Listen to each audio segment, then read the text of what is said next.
Assalamualaikum warahmatullahi wabarakatuh. Waalaikumsalam warahmatullahi wabarakatuh. Alhamdulillahillazi anzala as-sakinata fi qulubil mu'minin liyazdadu imanan ma'a imanihim. Asyhadu an la ilaha illallah wahdahu la syarika lah wa asyhadu anna Muhammadan abduhu wa rasuluh. Allahumma salli wa sallim wa barik ala sayyidina Muhammadin wa ala alihi wa ashabihi ajma'in, amma ba'd. Qala Allah Ta'ala fi kitabihil karim, a'udzu billahi minashaitonir rajim. Yang saya hormati sama kita muliakan tentunya Bapak Kepala Kantor Kementerian Agama Kabupaten Labuhan Batu Selatan, dalam hal ini diwakili oleh Bapak Kasih Pendis Kementerian Agama Labuhan Batu Selatan.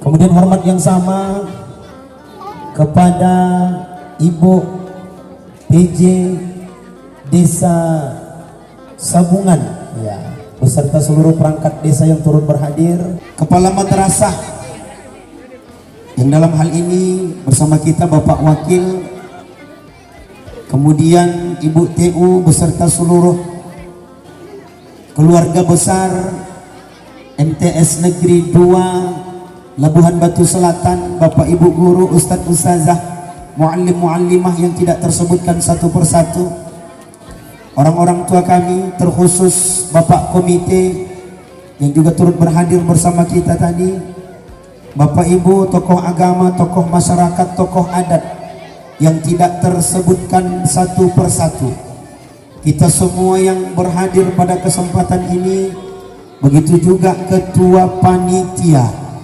kemudian juga ketua OSIM, kita semua yang berhadir, yang kami banggakan, yang kami sayangi, anak-anak kami, ananda semua yang menimba ilmu di MTS Negeri 2 Labuhan Batu Selatan ini, yang insya Allah dirahmati oleh Allah Subhanahu wa Ta'ala. Amin ya Rabbal. Syukur alhamdulillah, di kesempatan ini dengan izin Allah kita bisa bertemu bersama di tempat yang mulia ini, yang penuh berkah ini. Mudah-mudahan kita semua adalah hamba Allah yang abad dan syakura. Salawat dan salam kehadiran junjungan baginda Rasulullah sallallahu alaihi wasallam. Allahumma salli ala sayyidina Muhammad wa ala ali sayyidina Muhammad.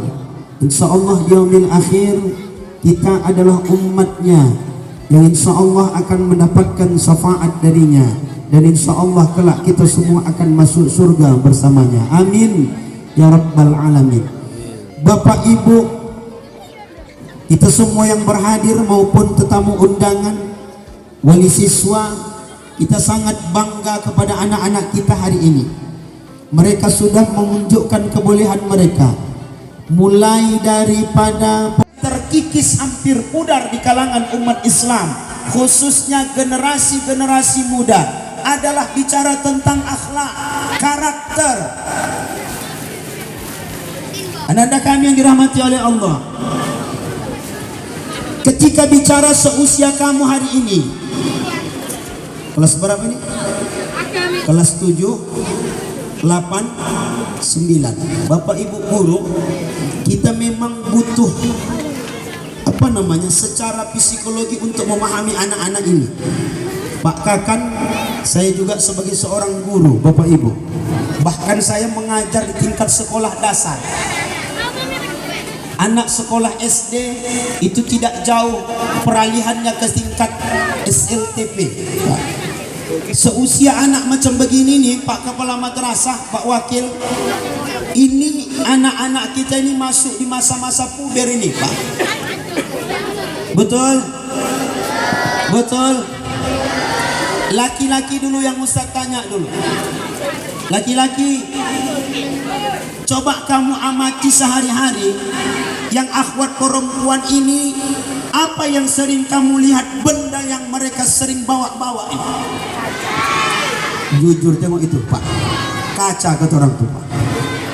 Untuk apa kaca ini Bu? Itulah kerja orang tua Pak, bentar-bentar mengembus jilbab Pak. Itu secara psikologis memang orang ini lagi puber Pak. Sampai-sampai terkadang di mana singgah, di jendela, apalagi kaca spion guru-guru ini keretanya. Begitu pulang terkadang udah berputar Bu, entah arah kemana. Betul? Betul. Nah, itulah nak perkembangan kamu. Makanya Ustaz berharap kepada kamu. Poin pertama, kita mau mencontoh keteladanan baginda Rasulullah.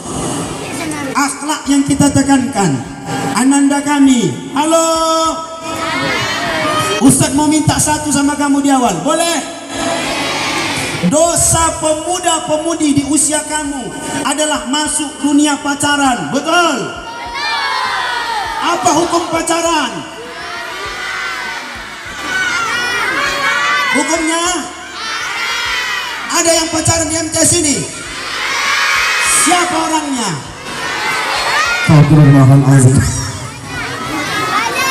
Ada. Ya ini nanti Pak Wakil, mana yang udah pacaran ini supaya cepat-cepat dinikahkan ini. Ananda kami, halo akhwat, terutama yang perempuan dulu, yang akhwat. Pacaran itu nak hukumnya, Ustaz lebih menekankan kepada kamu yang perempuan, yang laki-laki nanti. Kenapa? Dengar baik-baik, yang akhwat perempuan. Tidak ada pacaran dalam Islam. Pacaran itu zina. Ya, itu satu. Yang kedua, ananda kami yang akhwat perempuan, kata ulama kontemporer mengingatkan kepada kita, wanita yang pacaran tidak lebih hina dari wanita pelacur. Ingat baik-baik. Kenapa? Wanita yang pacaran nak, ketika dibawa oleh pacarnya malam minggu boncengan, hanya modal nasi goreng, teh botol sosro, selesai kamu dibuatnya.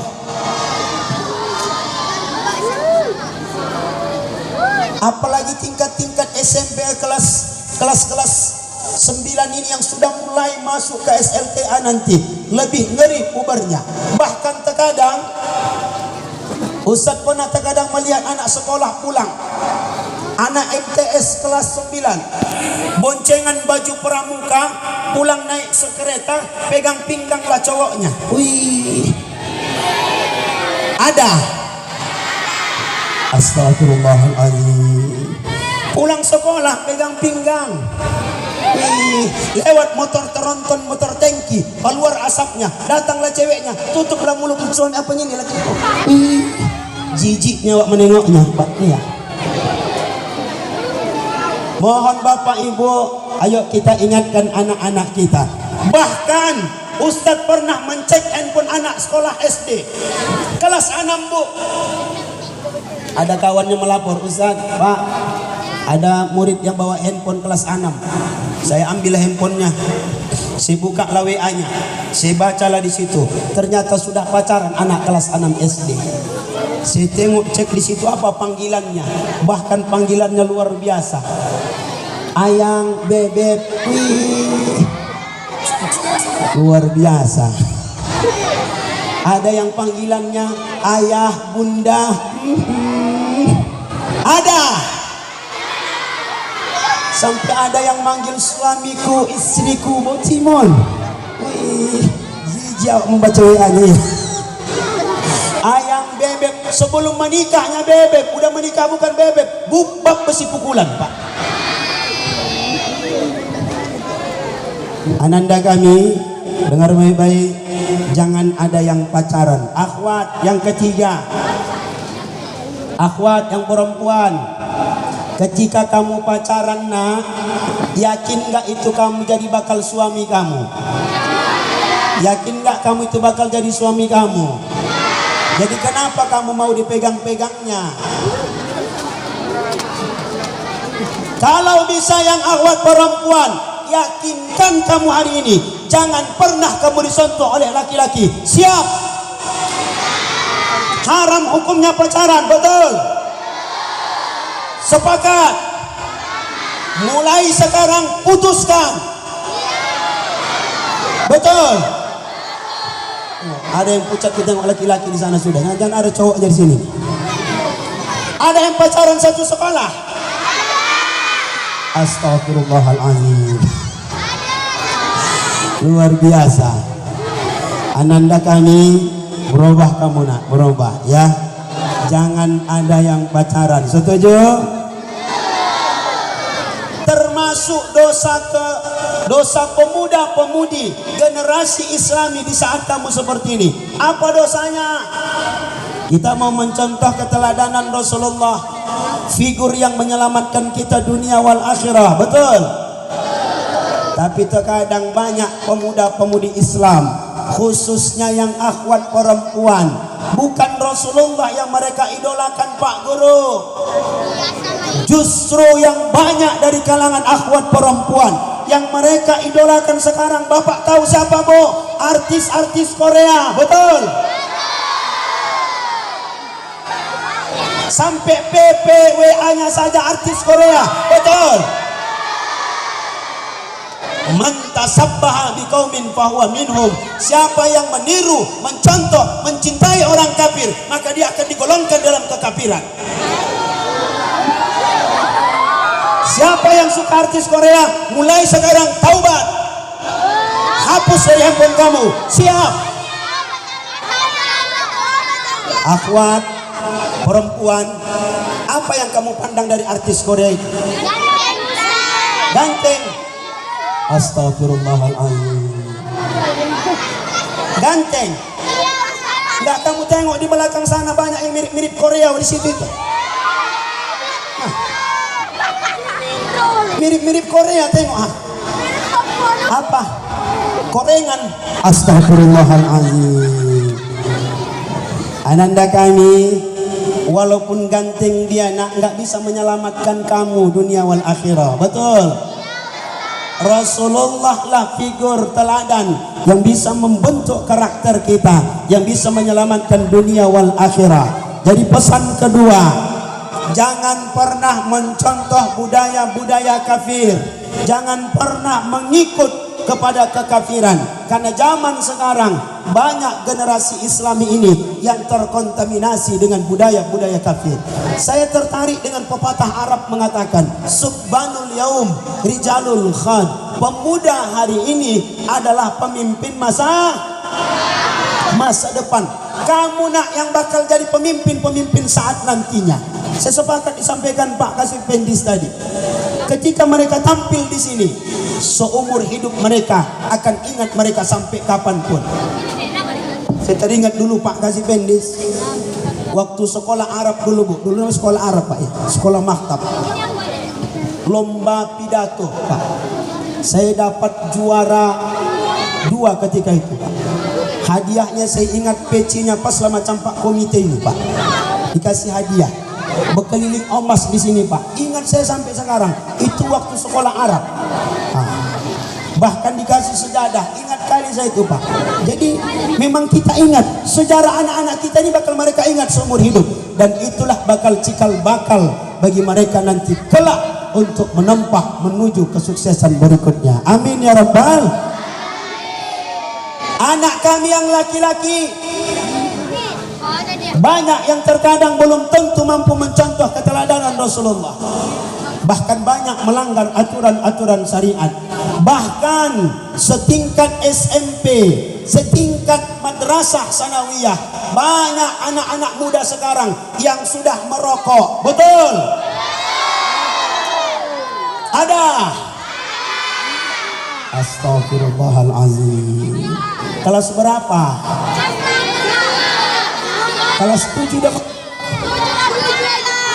Laki-laki, enggak pala bertambah ganteng kamu nak merokok.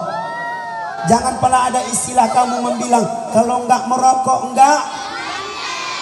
Betul itu laki-laki? Betul slogan itu laki-laki? Kalau enggak merokok enggak ganteng, betul? Ustaz tanya perempuan biar kamu tahu. Akhwat, kamu suka enggak laki-laki yang merokok? Kena mental kamu kan? Nggak ada perempuan yang suka merokok laki-lakinya, betul? Iya, saya yakin ibu-ibu ini pun nggak pernah suka dia suaminya merokok, betul Bu? Cuma udah terpaksa, nggak terlarang laki-lakinya, Pak.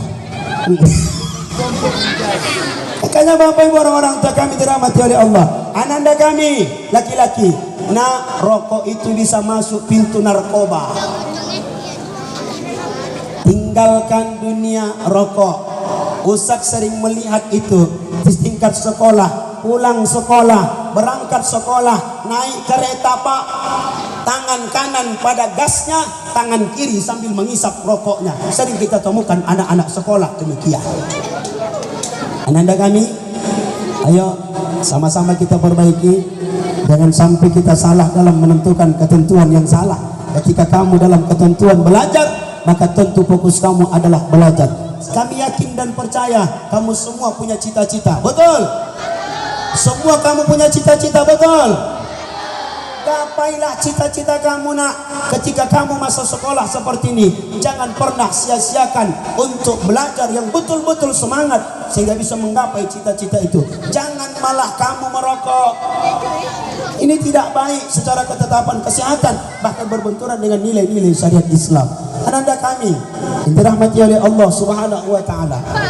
Kita mengingat Pak, tadi sudah kita lihat bagaimana anak-anak kita membuat penampilan mereka di zaman jahiliyah itu Pak, memang luar biasa. Zaman penuh kebodohan. Saya khawatir Bapak Ibu, zaman sekarang ini pun Pak komite masih terbawa-bawa kita Pak zaman-zaman jahiliyah ini. Saya juga orang kampung. Banyak terkadang Pak pola tingkah laku kita ini kebiasaan nenek moyang, embah-embah, opung-opung najolo kita bawa Pak. Mohon cross check Bapak Ibu guru, Bapak Ibu orang tua kami. Pak, kita orang kampung ini banyak petuah-petuah yang salah. Yang salah dibawa oleh nenek moyang dulu. Kita tidak bisa menyalahkan mereka karena Islam ketika itu Pak belum kuat. Bawaan zaman jahiliyah banyak di tengah-tengah masyarakat kita. Sampai sekarang Pak, terkadang masih ada lagi orang pesta masih menggunakan pawang hujan. Betul Bu? Sampai pakai gudang garam merah di bainnya Pak. Pus. Di mana rokok bisa memawang hujan Pak? Rokok cuma dua hukumnya Pak. Kalau nggak makruh, haram istilah ulama. Nggak ada yang mubah Pak. Sementara minta Pak, pus nih. Maka saya tadi ingat dulu Bu, ada namanya penyakit bahal-bahal Pak. Lepidung gua nih kan. Bu, anak-anak ini boleh tahu kamu apa bahal-bahal? Nggak kenal orang itu lagi Bu. Sudah Allah angkat penyakit itu. Kenapa? Karena zolim kita Pak dengan penyakit itu. Dulu Pak kalau kena penyakit bahal-bahal apa obatnya Bu? Diikat tali. Habis itu lintang di jalan Pak. Supaya apa? Dilangkahi orang sudah pindah sama orang. Jolim kita Pak sama orang Pak. Berdosa mengerjakan itu. Masa Pak pindahkan penyakit sama orang Pak? Takut awak bukan Pak dilangkahi orang. Lewat Pak apa? Kades Bu, naik kereta ditabrak Bu. Terakhirnya keretanya pun kena bahal-bahal begini. Jika sekarang kau bahal-bahal sudah berpindah sekarang Bu. Kenapa? Karena kita banyak melakukan kezaliman. Itulah salah satu banyaknya kita dibawa oleh hal-hal yang keliru dari zaman dulu Bu Pak. Maka bawaan zaman jahiliyah itu banyak sekarang Bu. Lahir anak Bu ditanam ari-arinya.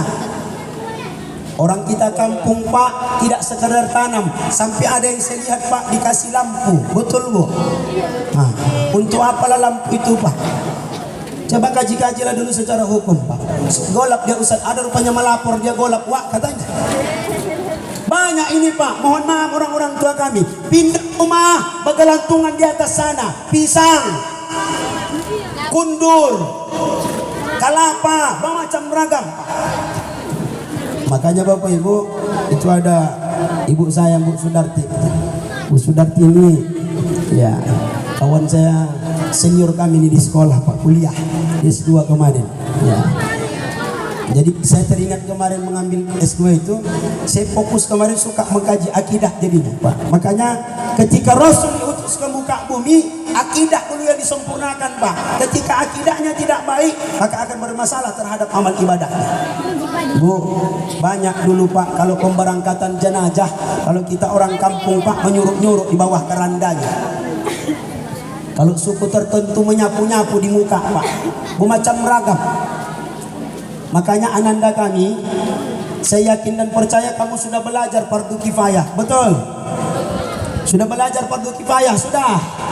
Sholat jenazah sudah? Memandikan jenazah sudah? Ananda kami zaman sekarang, apalagi daerah kota Pak, mulai jarang sekarang Pak jenazahnya di pangkumuk memandikannya. Rata-rata STM perwiridan pengajian sudah menempah meja spesial untuk memandikan jenazah Pak Kakan. Salah Ustaz, saya tidak katakan salah. Yang bermasalah adalah ketika kita beralih, justru bukan semakin membaik Pak. Dulu jenazah itu dipangku oleh anak-anak keluarganya. Sekarang tinggal geletakkan di meja, satu orang menyiramnya, selesai memandikan Pak. Ananda kami, belajar kamu nak, tetap nanti sampai hukum kepada orang tua kamu. Jangan kasih orang lain yang memandikan jenazah orang tua kamu. Jangan jadi imam orang jenazah orang tua kamu adalah orang lain. Kamulah yang menjadi imamnya. Siap? Pak, saya kemarin melihat Bu memandikan jenazah Bu. Sudah canggih sekarang Pak. Kemarin saya lihat di media, ditempahlah meja terbuat dari pelat dia Pak, pelat. Seukuran jenazah, pakai kaki dari bawah, pakai bolongan dari bawah Pak, pembuangan airnya.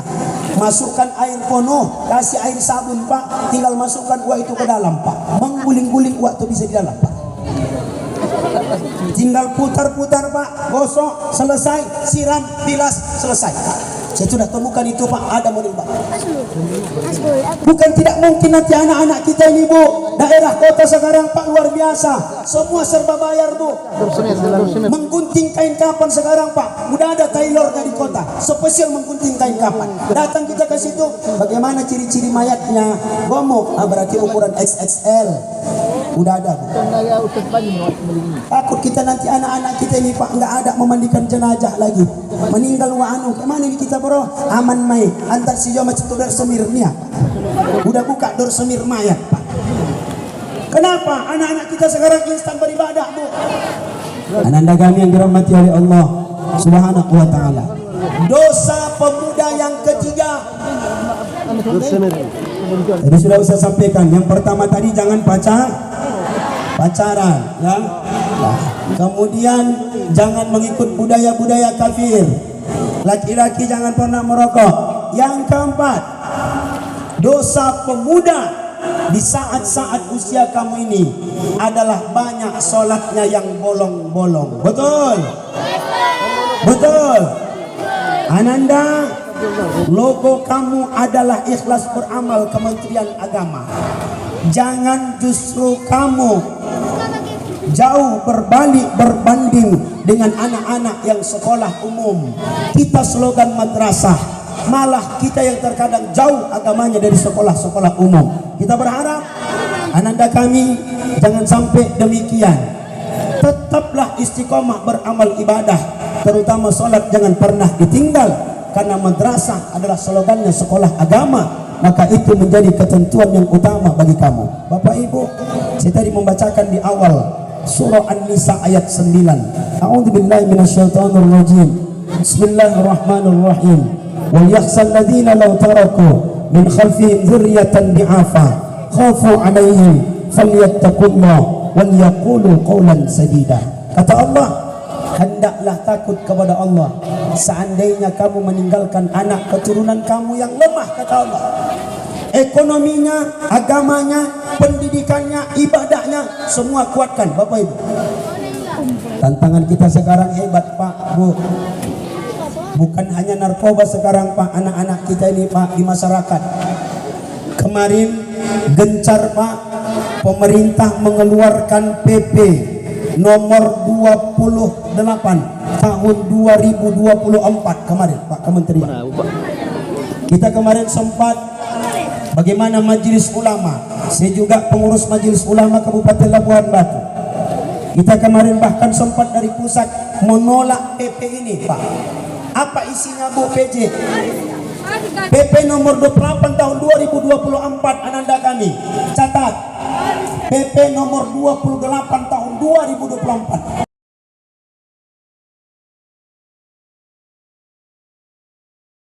Kamu searching nanti di Google, cari apa isinya Pak Bu.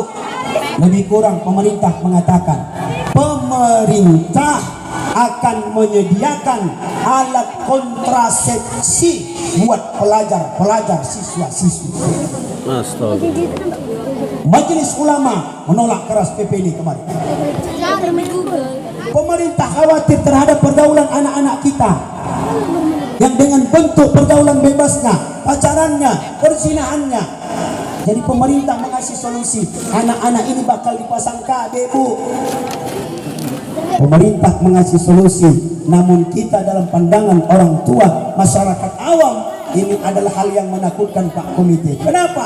Kalau sudah berKB anak-anak gadis ini Pak, secara otomatis berarti membuka ruang perzinahan luar biasa bagi mereka.